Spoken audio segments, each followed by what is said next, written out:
ವೀಕ್ಷಕರೇ, ಸ್ಪಿರಿಚುವಲ್ ಲೈಫ್ಗೆ ಸ್ವಾಗತ ಸುಸ್ವಾಗತ. ಇವತ್ತು ನಾನು ನಿಮಗೆ ತುಂಬಾ ವಿಶೇಷವಾದ ದಿನದ ಬಗ್ಗೆ ಹೇಳಕ್ ಹೊರಟಿದ್ದೇನೆ. ಅದು ಯಾವುದು ಅಂತೀರಾ? ಅಕ್ಷಯ ತೃತೀಯ ಕಣ್ರಿ. ಅಬ್ಬಬ್ಬಾ, ಬಂದೇ ಬಿಡ್ತು ಈ ಅಕ್ಷಯ ತೃತೀಯ. ನಮ್ಮ ಹೆಣ್ಮಕ್ಳು ಈ ಹಬ್ಬ ಬರೋದನ್ನೇ ಕಾಯ್ತಿರ್ತಾರೆ ಅನ್ಸುತ್ತೆ. ಅವರಿಗೆ ಚೆಲ್ಲಾಟ ಆದ್ರೆ ಈ ನಮ್ಮ ಗಂಡು ಮಕ್ಕಳಿಗೆ ಪ್ರಾಣ ಸಂಕಟ ಕಣ್ರಿ ಈ ಹಬ್ಬ. ಅದೇನೋ ಗೊತ್ತಿಲ್ಲ, ಅಕ್ಷಯ ತೃತೀಯ ದಿನ ಬಂಗಾರನ ಖರೀದಿ ಮಾಡಿದ್ರೆ ನಮ್ಮ ಮನೆಗೆ ಲಕ್ಷ್ಮಿ ಕಟಾಕ್ಷ ಪ್ರಾಪ್ತಿ ಆಗುತ್ತೆ ಅಂತ ಅದು ಯಾವ ಧರ್ಮ ಗ್ರಂಥಗಳಲ್ಲಿ ಹೇಳಿದ್ರೋ ಗೊತ್ತಿಲ್ಲ. ಒಟ್ನಲ್ಲಿ ಅಕ್ಷಯ ತೃತೀಯ ದಿನ ಒಂದು ಗುಂಜಿ ಆದ್ರೂ ಬಂಗಾರ ಕೊಡಿಸಿ ಅಂತ ನಮ್ಮ ಪ್ರಾಣ ತಿಂದು ಬಿಡ್ತಾರೆ ಈ ನಮ್ಮ ತಾಯಂದಿರು. ಅದ್ ಏನೇ ಇರ್ಲಿ ಸ್ನೇಹಿತರೆ, ವರ್ಷಕ್ಕೆ ಒಂದೇ ಸಲ ತಾನೇ ಈ ನಮ್ಮ ಹೆಣ್ಮಕ್ಳು ಒಂದು ಗುಂಜಿ ಬಂಗಾರ ಆದ್ರೂ ಇವತ್ತಿನ ದಿನ ಕೊಡಿಸ್ಬಿಡ್ರಿ ಅಂತ ಕೇಳೋದು. ಸರಿ ಅಂತ ನಾವೇನಾದ್ರೂ ಅವ್ರ ಜೊತೆಗೆ ಹೋದ್ರೆ ಮುಗೀತು ವೀಕ್ಷಕರೇ. 10 ಗ್ರಾಮ್ 20 ಗ್ರಾಮ್ 30 ಗ್ರಾಮ್ ಅಂತ ನಮ್ಮನ್ನೇ ಮಾರೋ ಪರಿಸ್ಥಿತಿಗೆ ತಂದು ಬಿಡ್ತಾರೆ. ಅಷ್ಟಕ್ಕೂ ಈ ನಮ್ಮ ಹೆಣ್ಮಕ್ಳಿಗೆ ಏನ್ ತಾನೇ ಬೇಕು ಹೇಳಿ?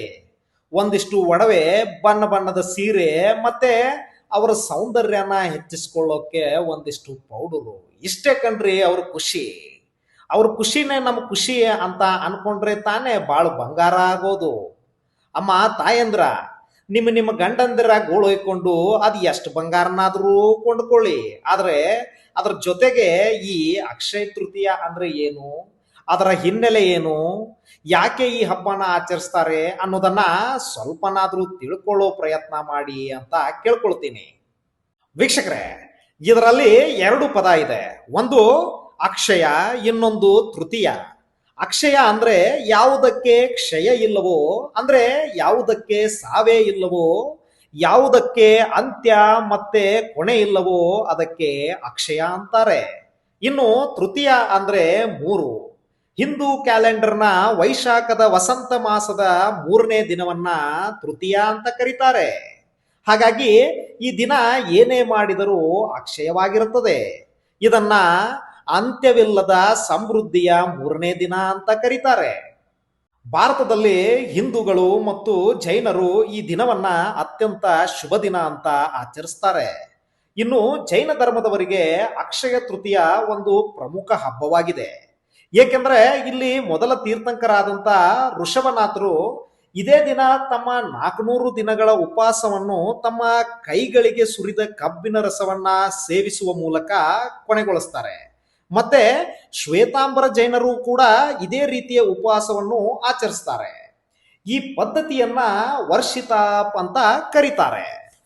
ಹೀಗೆ ಜೈನರು ಅಕ್ಷಯ ತೃತೀಯ ದಿನದಂದು ಹೊಸ ಉದ್ಯಮಗಳನ್ನ, ಮದುವೆಗಳನ್ನ, ದಾನ ಧರ್ಮಗಳನ್ನ ಮತ್ತು ಚಿನ್ನ ಅಥವಾ ಇತರೆ ಆಸ್ತಿಗಳಂತಹ ಹೂಡಿಕೆಗಳಲ್ಲಿ ಶುಭವೆಂದು ಪರಿಗಣಿಸ್ತಾರೆ. ಇದಿಷ್ಟು ಜೈನ ಸಂಪ್ರದಾಯವಾದರೆ, ಇನ್ನು ಈ ಹಿಂದೂ ಸಂಪ್ರದಾಯದಲ್ಲಿ ಅಕ್ಷಯ ತೃತೀಯ ಅಂದ್ರೆ ತುಂಬಾ ಪವಿತ್ರವಾದ ದಿನ. ಈ ದಿನಾನೇ ತಾನೇ ಕೃಷ್ಣ ದ್ರೌಪದಿಗೆ ಅಕ್ಷಯ ಪಾತ್ರೆಯನ್ನ ಅರ್ಪಿಸಿದ್ದು. ಹೌದು ಸ್ನೇಹಿತರೆ, ಇದರ ಹಿಂದೆ ಒಂದು ಕತೆ ಕೂಡ ಇದೆ. ಪಾಂಡವರು ಅರಣ್ಯ ವನವಾಸದ ಸಮಯದಲ್ಲಿ ಅವರು ಆಹಾರ ಕೊರತೆಯಿಂದ, ಹಸಿವಿನಿಂದ ಬಳಲ್ತಿರ್ತಾರೆ. ಇದನ್ನ ತಿಳಿದ ದುರ್ಯೋಧನ ಪಾಂಡವರು ಈ ಸಮಯದಲ್ಲಿ ಯಾರಿಗೂ ಸರಿಯಾದ ಆತಿಥ್ಯವನ್ನು ನೀಡಲು ಆಗುವುದಿಲ್ಲ ಎಂದು ತಿಳಿದು ಸಂಚು ಮಾಡಿ ಋಷಿಗಳನ್ನ ಅವರ ಬಳಿಗೆ ಕಳಿಸ್ತಾನೆ. ಋಷಿಗಳ ಆತಿಥ್ಯವನ್ನ ಸರಿಯಾಗಿ ಮಾಡದಿದ್ರೆ ಋಷಿಗಳು ಕೋಪಗೊಂಡು ಪಾಂಡವರಿಗೆ ಶಾಪ ಕೊಟ್ಟು ಬಿಡ್ತಾರೆ ಅನ್ನೋ ದುರ್ಬುದ್ಧಿ ಈ ದುರ್ಯೋಧನನಿಗಿತ್ತು. ಹೀಗೆ ಸಂಚು ಮಾಡಿ ಉದ್ದೇಶಪೂರ್ವಕವಾಗಿ ಋಷಿಗಳನ್ನ ಪಾಂಡವರ ಬಳಿ ಕಳಿಸ್ತಾನೆ. ಇದನ್ನ ತಿಳಿದ ಯುಧಿಷ್ಠಿರ ಸೂರ್ಯದೇವನನ್ನ ಪ್ರಾರ್ಥನೆ ಮಾಡ್ತಾನೆ. ಆಗ ಸೂರ್ಯದೇವ ಪ್ರತ್ಯಕ್ಷವಾಗಿ ಯುಧಿಷ್ಠಿರನಿಗೆ ಒಂದು ಮಾಂತ್ರಿಕ ಬಟ್ಟಲನ್ನ ಕೊಡ್ತಾನೆ. ಹೀಗೆ ಕೊಟ್ಟ ಮಾಂತ್ರಿಕ ಬಟ್ಟಲನೇ ಅಕ್ಷಯ ಪಾತ್ರೆ.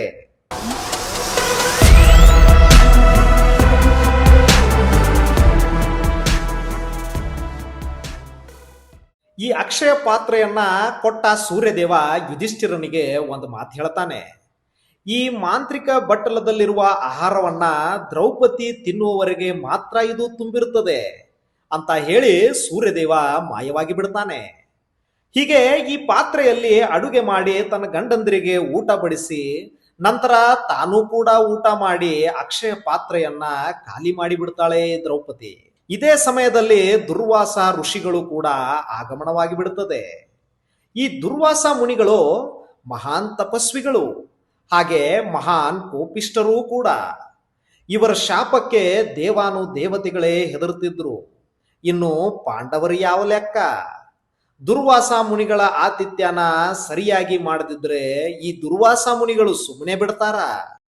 ಅವರಿಗೆ ಉಪಚಾರ ಮಾಡಬೇಕಂದ್ರೆ ದ್ರೌಪದಿ ಆ ಅಕ್ಷಯ ಪಾತ್ರೆಯಲ್ಲಿ ಕೊನೆಯದಾಗಿ ಊಟ ಮಾಡಿ ಚೂರೇ ಚೂರು ಅನ್ನದ ಅಗಳನ್ನ ಉಳಿಸಿರ್ತಾಳೆ. ಇದನ್ನ ತಿಳಿದ ಪಾಂಡವರಿಗೆ ಆತಂಕ ಶುರುವಾಗಿರ್ತದೆ. ಈ ದುರ್ವಾಸ ಮುನಿಗಳ ಶಾಪದಿಂದ ಹೇಗೆ ತಪ್ಪಿಸಿಕೊಳ್ಳೋದು ಅಂತ ತಿಳಿದೆ ಋಷಿಗಳಿಗೆ ಊಟ ಮಾಡುವ ಮೊದಲು ಹತ್ತಿರದ ಸರೋವರದಲ್ಲಿ ಸ್ನಾನ ಮಾಡುವಂತೆ ಮುನಿಗಳಿಗೆ ಕೇಳಿಕೊಳ್ತಾರೆ. ಅವರು ಹೋಗೋ ದಾರಿಯನ್ನೇ ಕಾಯ್ತಿದ್ಲು ಈ ದ್ರೌಪದಿ. ತನ್ನ ಆತ್ಮೀಯ ಸ್ನೇಹಿತನಾದ ಕೃಷ್ಣನನ್ನ ಸಹಾಯಕ್ಕಾಗಿ ಗೋವಿಂದ ಅಂತ ಕರೆದು ಬಿಡ್ತಾಳೆ. ದ್ರೌಪದಿ ಕರೆದ್ರೆ ಕೃಷ್ಣ ಬರೋದಿಲ್ಲ ಅಂತಾನ. ಕೃಷ್ಣ ಬಂದು ಆ ಅಕ್ಷಯ ಪಾತ್ರೆಯನ್ನ ನೋಡ್ತಾನೆ. ಆ ಅಕ್ಷಯ ಪಾತ್ರೆಯಲ್ಲಿ ಇದ್ದದ್ದು ಮೂರೇ ಮೂರು ಅನ್ನದಗಳು ಮಾತ್ರ. ಕೃಷ್ಣ ಅಂದ್ರೆ ಏನು ಸಾಮಾನ್ಯ ವ್ಯಕ್ತಿನ? ಅವನು ಸಾಕ್ಷಾತ್ ವಿಷ್ಣುವಿನ ಅವತಾರ. ಈ ಕೃಷ್ಣ ಪಾತ್ರೆಯಲ್ಲಿದ್ದ ಒಂದೊಂದು ಅನ್ನದ ಅಗಳನ್ನ ತಿಂತಾ ಹೋಗ್ತಾನೆ. ಅದು ಋಷಿಗಳು ಸೇರಿದಂತೆ ವಿಶ್ವದಲ್ಲಿರುವ ಎಲ್ಲಾ ಜೀವಿಗಳ ಹಸಿವನ್ನ ನೀಗಿಸ್ತಾ ಹೋಗ್ತದೆ. ಹಾಗೆ ಮಾಡಿ ಶ್ರೀಕೃಷ್ಣ ಆ ಅಕ್ಷಯ ಪಾತ್ರೆಗೆ ಇನ್ನಷ್ಟು ಶಕ್ತಿ ತುಂಬಿ ದ್ರೌಪದಿಗೆ ಕೊಡ್ತಾನೆ. ಇದು ಒಂದು ಕತೆ. ಆದ್ರೆ ಇದೇ ಅಕ್ಷಯ ತೃತೀಯ ದಿನದಂದೇ ವಿಷ್ಣುವಿನ 6ನೇ ಅವತಾರವಾದ ಭಗವಾನ್ ಶ್ರೀ ಪರಶುರಾಮರ ಜನನವಾಗಿದ್ದು. ಮತ್ತೆ ಋಷಿ ವ್ಯಾಸರು ಹಿಂದೂ ಮಹಾಕಾವ್ಯ ಮಹಾಭಾರತವನ್ನ ಅಕ್ಷಯ ತೃತೀಯ ದಿನದಂದೇ ಗಣೇಶ ದೇವರಿಗೆ ಪಠಿಸಿದ್ದು. ಹಾಗೆ ಇನ್ನೊಂದು ದಂತಕಥೆಯ ಪ್ರಕಾರ ಭಗೀರಥರು ಗಂಗೆಯನ್ನ ಭೂಮಿಗೆ ತಂದಿದ್ದು ಇದೇ ದಿನದಂದು.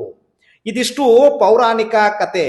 ಈ ಎಲ್ಲಾ ಪೌರಾಣಿಕ ಕಥೆಗಳನ್ನ ನೋಡ್ತಾ ಇದ್ರೆ ಎಲ್ಲೂ ಕೂಡ ತಮ್ಮ ತಮ್ಮ ಸ್ವಾರ್ಥಕ್ಕಾಗಿ ಬಂಗಾರವನ್ನ ಅಥವಾ ಯಾವುದೋ ಭೂಮಿಯನ್ನ ಅಥವಾ ಅಷ್ಟ ಐಶ್ವರ್ಯಕ್ಕಾಗಿ ಈ ದಿನವನ್ನ ಬಳಸಿಕೊಂಡ್ರು ಅಂತ ನಾವು ಎಲ್ಲೂ ಕೂಡ ನೋಡೋದಿಲ್ಲ.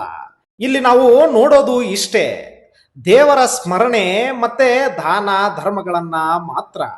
ಹೌದು ವೀಕ್ಷಕರೇ, ನಮ್ಮ ಧರ್ಮ ಗ್ರಂಥಗಳಲ್ಲಿ, ವೇದಗಳಲ್ಲಿ, ಪುರಾಣಗಳಲ್ಲಿ ಹೇಳಿದ್ದು ಇಷ್ಟೇ. ಸ್ನಾತ್ವಾ ಹುತ್ವಾಚ ಜಪ್ವಾಚ ದತ್ವಾ ಅನಂತ ಫಲಂ ಲಭತೆ. ಅಂದ್ರೆ ಅಕ್ಷಯ ತೃತೀಯ ದಿನ ನಾವು ಮಾಡಬೇಕಾಗಿದ್ದು ಇಷ್ಟೇ. ಗಂಗಾ ನದಿಯಲ್ಲಿ ಸ್ನಾನ ಮಾಡಬೇಕು, ಅಥವಾ ದೇವರ ಉಪಾಸನೆ ಮಾಡಬೇಕು, ಅಥವಾ ದಾನವನ್ನ ಮಾಡಬೇಕು. ಇದರಲ್ಲಿ ಯಾವುದಾದರೂ ಒಂದನ್ನಾದರೂ ನಾವು ಮಾಡಿದರೆ ಸಾಕು, ಅನಂತ ಕೋಟಿ ಫಲ ನಮಗೆ ಲಭಿಸ್ತದೆ ಅಂತ ಶಾಸ್ತ್ರ ಹೇಳ್ತದೆ. ಸ್ನಾನ ಮಾಡೋದಕ್ಕೆ ಗಂಗೆಗೆ ಹೋಗಬೇಕಂತೇನಿಲ್ಲ. ಗಂಗೆ ಚ ಯಮುನೆ ಚೈವ ಗೋದಾವರಿ ಸರಸ್ವತಿ ನರ್ಮದೆ ಸಿಂಧು ಕಾವೇರಿ ಜಲಸ್ಮಿನ್ ಸನ್ನಿಧಿಂ ಕುರು. ಹಾಗಾಗಿ ಮನೆಯಲ್ಲಿರುವ ನೀರನ್ನೇ ಗಂಗೆ ಅಂತೆ ನಮಸ್ಕಾರ ಮಾಡಿ ಸ್ನಾನ ಮಾಡಿ ದೇವರ ಸ್ಮರಣೆ ಮಾಡಿದ್ರೆ ಸಾಕು, ನಾನ್ ನಿಮ್ಮ ಇಷ್ಟಾರ್ಥವನ್ನ ಅನುಗ್ರಹಿಸ್ತೀನಿ ಅಂತ ಭಗವದ್ಗೀತೆಯಲ್ಲಿ ಶ್ರೀಕೃಷ್ಣ ಹೇಳ್ತಾನೆ.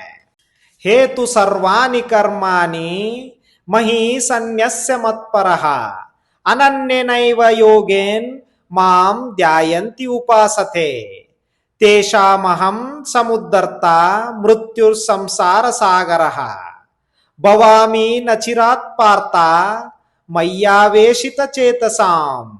ಅಂದ್ರೆ ಯಾರು ತಮ್ಮ ಕರ್ಮಗಳನ್ನ ನನಗೆ ಅರ್ಪಿಸ್ತಾರೋ, ಯಾರು ನನ್ನನ್ನ ಪೂಜಿಸ್ತಾರೋ, ಯಾರು ನನ್ನನ್ನ ಅನನ್ಯ ಭಕ್ತಿಯಿಂದ ಧ್ಯಾನಿಸ್ತಾರೋ ಅಂತವರನ್ನ ಜನನ ಮತ್ತು ಮರಣದ ಸಾಗರದಿಂದ ಬೇಗನೆ ಬಿಡುಗಡೆ ಮಾಡ್ತೀನಿ ಅಂತ ಭಗವದ್ಗೀತೆಯಲ್ಲಿ ಶ್ರೀಕೃಷ್ಣ ಹೇಳ್ತಾನೆ. ಹಾಗೆ ಯಾರು ಅಕ್ಷಯ ತೃತೀಯದಂದು ಬಡವರಿಗೆ, ಅನಾಥರಿಗೆ, ಅಂಧರಿಗೆ, ವೃದ್ಧರಿಗೆ, ರೋಗಿಗಳಿಗೆ ಏನಾದರೂ ದಾನ ಮಾಡಿದರೆ ಅವರಿಗೆ ಎಲ್ಲಾ ತರಹದ ಅಷ್ಟ ಐಶ್ವರ್ಯ ಪ್ರಾಪ್ತಿ ಆಗ್ತದೆ ಅಂತ ಧರ್ಮ ಗ್ರಂಥಗಳಲ್ಲಿ ಉಲ್ಲೇಖವಿದೆ. ಹಾಗಾಗಿ ಸಾಧ್ಯವಾದಷ್ಟು ನಮ್ಮ ಮಕ್ಕಳಿಗೆ ಆವತ್ತಿನ ದಿನ ದೇವರಿಗೆ ನಮಸ್ಕಾರ ಮಾಡಿ ಅಂತ ಹೇಳಿ ಅಲ್ಲೇ ಹತ್ತಿರದಲ್ಲಿದ್ದ ಗುಡಿಗೆ ಕಳಿಸಿ ಅಲ್ಲಿರುವ ಭಿಕ್ಷುಕರಿಗೆ ಏನಾದರೂ ತಿಂಡಿನೋ ತಿನ್ಸೋ ಇಲ್ಲ ನಿಮ್ಮ ನಿಮ್ಮ ಕೈಲಾದ ಸಹಾಯ ಮಾಡಿದ್ರೆ ಸಾಕು. ನಿಮ್ಮ ಜೀವನದಲ್ಲಿ ತುಂಬಾ ಉತ್ತುಂಗ ಮಟ್ಟಕ್ಕೆ ಹೋಗ್ತೀರಾ. ವೀಕ್ಷಕರೇ, ಇದು ನಿಮ್ಮ ನಂಬಿಕೆಗೆ ಬಿಟ್ಟ ವಿಷಯ ಅಂತ ಹೇಳ್ತಾ ಇವತ್ತಿನ ಸಂಚಿಕೆನ ಮುಗಿಸ್ತೀನಿ. ಇನ್ನಷ್ಟು ಇಂಟ್ರೆಸ್ಟಿಂಗ್ ವಿಷಯದೊಂದಿಗೆ ಮತ್ತೆ ಬರ್ತೀನಿ. ಅಲ್ಲಿವರೆಗೂ ಸರ್ವೇ ಜನ ಸುಖಿನೋ ಭವಂತು.